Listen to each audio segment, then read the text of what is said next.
I'm Dale Hansen, and this is my extra point. Since everybody has an opinion about Dallas Predator Sha'Carri Richardson getting suspended from the Olympic Games, how can I not?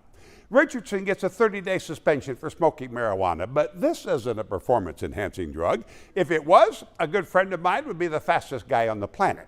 But 30 days for smoking a drug that is legal or decriminalized, a distinction with little difference, in most states.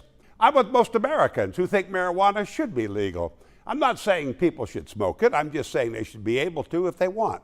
We tried banning alcohol, and that didn't work. I think the money we've spent on the war on drugs, another war we lost incidentally, might have been better spent some other way. But here's my problem.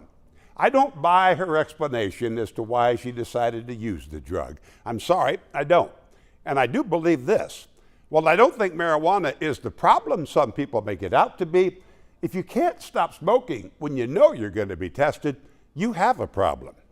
And while it might be a bad rule, it's still a rule. And rules still matter, at least to some of us. Enjoy your day.